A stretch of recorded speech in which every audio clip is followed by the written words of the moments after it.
Hello dear viewers, and welcome back to the ancient dwarven hold of our ancestors. Today I shall be talking about the game Fate, the Traitor Soul. Fate is a three-dimensional action role-playing game developed by Wild Tangent. It was released on the 9th of September 2009. In Fate, you're an adventurer in a 3D isometric world, making your way through a set of dungeons, delving deeper and deeper, using your skills and magic to defeat enemies and return victorious. I haven't actually played a Fate game before. This is my first introduction to the series. From what I can see, there are several titles in the series, beginning with the game Fate. This was followed by Fate Undiscovered Realms, and then the game I am playing here, Fate the Traitor Soul. Following on from this was Fate the Cursed King. My choosing to play the Traitor Soul has some reason to it, in that it contains the dungeons from the first two games, so I can play all of them. This was before I realised the Cursed King existed. I had already begun though, and there seemed plenty of content to get through. On top of this, there appears to be another game, released in 2025, which is an updated version containing all the previous games with enhanced graphics and all that other fancy stuff. Perhaps one day I might try that out and see how well it does, but for now, this video is about Fate the Traitor Soul. The games are all rather similar, so you can likely apply whatever I say here to the other games as well. Graphically, the game has a quaint style going on. I think perhaps it wasn't particularly advanced graphic-wise at the time of its release, and it shows its age here, but because it has its own thing going on, of a sort of stylised kind of simple and perhaps cute look, it still does well, at least I think so. This isn't some grim dark tale, where things are bleak and well grim. No, this is more of a light-hearted thing going on. The colours are on the brighter side of things, with the scenery and surroundings exuding that same sense of relaxed and quaint feel to things. It definitely doesn't feel like there is some world-shattering cataclysmic events going on, and you are this single brave warrior that is fated, pun intended, to save the world from oblivion. Rather, you're an adventurer who is being sent into a dungeon to deal with some nasties. But there doesn't seem to be any pressure on you doing it swiftly, lest the town be destroyed by a rampaging horde. The hub towns are colourful, featuring different characters representing various races, from humans to elves to weird duck people and podlings. As I say, this is all bright and cheerful. The dungeons, where you're actually the majority of the time, are dungeon-like, with dark corridors and caverns, but it never really feels too dark or gloominous. I think this does a lot for the broad appeal towards both adults and younger players that might be interested in playing it. And to be honest, not every ARPG needs to be some grim and evil thing with oppressive overtones. It's nice to have a simple and light-hearted theme sometimes. The enemies that you encounter in your dungeoneering pretty much run the gamut of famous fantasy races and monsters. There are orcs and elves, goblins, witches, unicorns, dragons, zombies, liches, minotaurs, and pretty much any other fantastical creatures that you can think of. They are all jammed in here.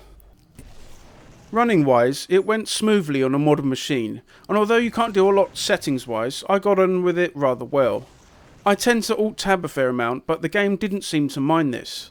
I did encounter a few hard crashes though, which is a bit of a pain, but they were rare enough that it wasn't too much of a problem. All the spells and effects sound decent. The clanging of steel and the sound of a fireball flowing through the air and landing upon thy foes is good and what you would expect from such a game.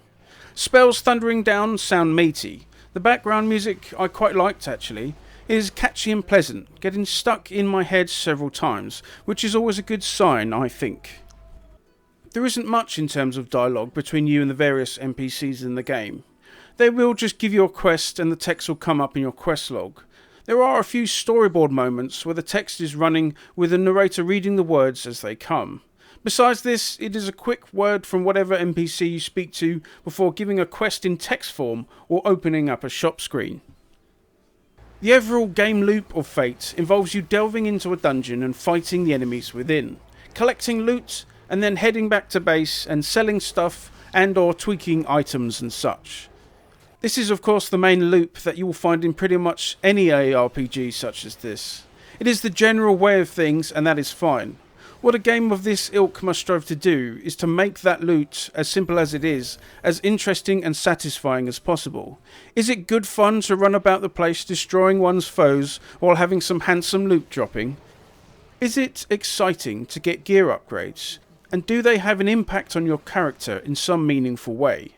Are there systems with enough depth that it will keep you wanting to push further and further in what you can do with your character? I would say, on the whole, that this was definitely the case with Fate. It is good fun to run about the dungeon levels fighting foes.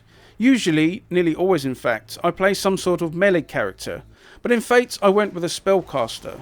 So not only is it a new game, but one where I play something that I don't usually do.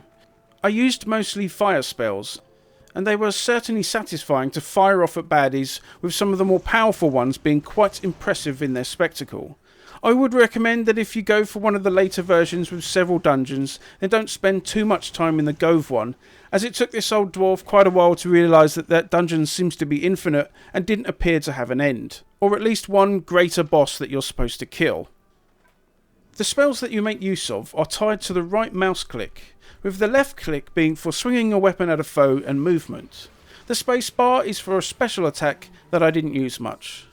There isn't like a hotbar or anything, and like in older Diablo games, you need to switch out which ones you want to use on the fly, rather than being able to map them to different buttons. You can map them to the F1 to F12 buttons to select them, and then use them with the right mouse button, similar to Diablo, so it isn't as clunky as you might think. I do wish there was a hotbar for skills though, with this mechanic really showing its age, but there we go. Though the monsters are varied and mean, you will not have to face them on your own. When you create a character, you can also choose a pet from a few different animals. The small dog looked like our old Jack Russell Jake, so I named him Jakey, and off we went into the world. What is interesting about the pet, and this seems to predate Torchlight, you can feed them different kinds of fish that will transform them into different monsters, giving them boosted stats.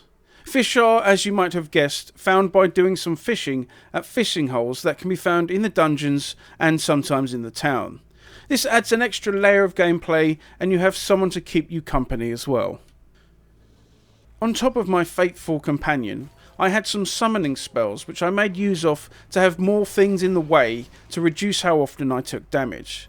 You can summon several different kinds of monsters to do your bidding, from wolves and spiders to dragons and undead Valkyries. In fact, it did feel a bit crazy sometimes with all the mobs on the screen, but hey ho, that is part of the fun. We have mana to deal with, as you might expect, with it being used to cast your spells, and you will go through it rather fast, especially at lower levels where you don't have much regen. In what of several parallels to older Diablo games, you will need to stock up on as many pots as you can carry before heading out into the dungeon again. As I used summoning creatures a lot, my health didn't yo-yo much unless they were all banished and I got smashed to pieces, so having some number of health potions is definitely worth having. There are healing spells in the game which are more than useful, but when you're being attacked mercilessly, a potion is what you'll need to use lest you get smeared all over the floor, if you are a squishy mage like I was, at least. I will just talk about the dungeon layouts a moment if I may. Generally, the dungeons were square-shaped, with different corridors running about the place that would tend to loop back or connect to another part of the dungeon. Sometimes, though, there would be passages that go on for a fair way and then come to a dead end. This can be okay if that end there was some cool chest or item or boss to fight or something, but this never seemed to be the case, or was rarely the case. Perhaps a nihilistic hatred of the players and everything in existence by the devs, or perhaps just a symptom of using randomised map layouts, one of the two. The stats and gearing in Fate are, as I said, rather interesting enough to have some level of engaging depth. There are the usual suspects of health, mana, strength, dexterity, and this game's version of intellect, which is simply magic. There is an attack rating and defense skill which affect your attacks and defense, funnily enough. I would say if you're going to be a melee focused character, defense is a very good stat to have, as you'll be getting punched a lot. Besides this, there are all sorts of skills that you can invest points in, using various types of equipment and different spell scores, because there are actually 3 spell scores: charm, magic, defense, and attack magic. These each apply to different spells in different ways, such as the charm spell skill affecting your skill with summoning creatures to your side. There is a lot of diversity skill-wise that you can use to create a build. The spells that your character can use are as varied as the skills, ranging from fireballs and ice bolts to lightning walls, poison clouds, banishment spells, summoning of course, and all sorts. This allows you to build your character out to suit your needs, and indeed, you cannot have all the spells learned at once, so you'll be forced to pick and choose. Yes, dear viewers, you can only have a certain number of each spell learned at once. If you unlearn one to make space for another, then you'll need to relearn the spell from another scroll. And as you might have guessed, dear viewer, you don't actually learn the skills as being your class, you have to buy the scrolls and then add them to your spellbook. Item wise, there are different rarities of items, which means you'll find some shiny stuff from time to time, which is extremely powerful, giving you that rush that these sorts of games aim to give. There are all sorts of stats you can get on items, with some being amazing and very good for your build, and others being a bit naff. You can make use of an enchanter to try and add enchantments to an existing item, or to build one up from scratch. The enchants do seem to be rather random, but I think they do have a differing chance depending on the base item. I'm not sure. All I do know is that I bricked more than one item by tempting fate too much and spending too much gold on the enchanter. So, the combat is good, character builds can be interesting, the loot is cool, and the overall game loop is satisfying. I guess that makes the various iterations of Fate as compelling games, and I think this is the case. This is a slower paced game, more in the ilk of the older Diablo games, rather than your faster modern takes on the ARPG genre. It has some jankiness to it, with using skills, potion spam, and it even has a stamina bar for running, so don't expect a sleek experience, but rather a more interesting, quaint and light-hearted approach. It is a little dated, but I think there is a good time to be had here. Fighting your way through a continual dungeon can stagnate the variance in visuals, where each new level just becomes another part of the dungeon, but I think it is handled rather well here, with the developers trying their best to make them seem different to the last. There are also some interesting things to find on your travels, like gems, shrines, enchanting anvils and skill altars. I do wish they were a little bit more common though. If you like the more old school approach to ARPGs, then I think you'll enjoy the various iterations of Fate. This can be a nice change from the crazy in-depth systems and such from modern games, so if you want that sort of experience of light-heartedness, then this is definitely worth checking out. I had a lot of fun with it, and I would definitely recommend. Fate is available now on Good Old Games as well as Steam, so check them out. And there we go, dear viewers, another video from this old dwarf, down in the ancient hold. I hope you enjoyed it and that you're doing well. Thanks for watching, and I shall see you next time.